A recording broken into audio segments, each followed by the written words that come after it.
In 1720, Isaac Newton, the greatest mind of his century, lost £20,000 in a stock market bubble. That's roughly $4 million today. And the man who decoded gravity himself said, "I can calculate the motion of heavenly bodies, but not the madness of people." If the inventor of calculus can get wiped out by the market, what chance do the rest of us have? Well, actually, a much better one. Because Newton didn't lose his fortune because he wasn't smart enough. He lost it because he was human. And if you understand exactly what went wrong 300 years ago, you can avoid making the same mistake next week. The story of the South Sea bubble is the story of every bubble since. And the third thing I'm going to show you is the one most investors still get wrong today. The South Sea Company was founded in London in 1711. On paper, it had a monopoly on trade with South America. In reality, that trade barely existed. Spain controlled most of those ports, and the actual business was tiny. But the story was magnificent. Gold, silver, exotic cargo from the New World. By 1719, the company made a deal with the British government. It would take on national debt in exchange for stock. Suddenly, everyone wanted in.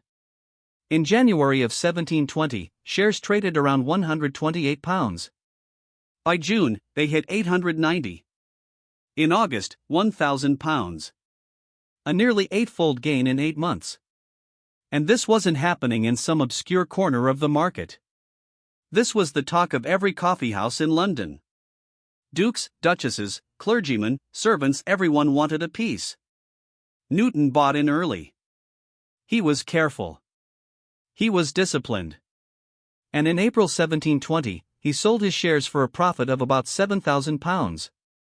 That's a fortune even by today's standards. He'd played the game perfectly. But then, something happened that changed everything. Here's what you have to understand. Newton sold his shares. He walked away. He had his profit. And then he watched, from the sidelines, as the stock kept climbing. His friends were getting rich. His colleagues were bragging about their gains. Every dinner party, every letter, every conversation, was about the South Sea Company. Sound familiar? This is exactly what happened in 1999 with dot-com stocks. In 2021 with meme stocks and crypto. In 2024 with AI plays. The pattern is 300 years old, and it never changes. Newton couldn't take it. In June of 1720, near the peak, he bought back in. And he didn't just buy, he bought big. He put in everything he'd earned, plus more. By September, the bubble had burst.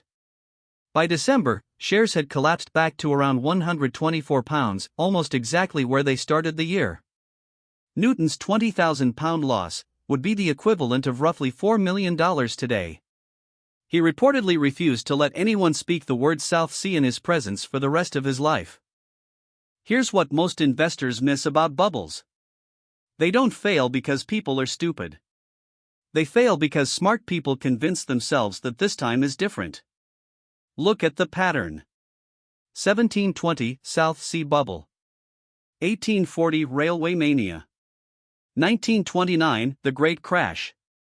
2000 dot-com collapse. 2008 Housing Crisis. The names change. The technology changes. But the psychology is identical. In each case, the story was compelling. The returns were real at first. The smart money got in early. And then, regular people saw the wealth piling up around them. They couldn't take the pain of watching others get rich. So they bought at the top. And they lost everything. Benjamin Graham, who inspired Warren Buffett, put it this way. In the short run, the market is a voting machine. In the long run, it's a weighing machine.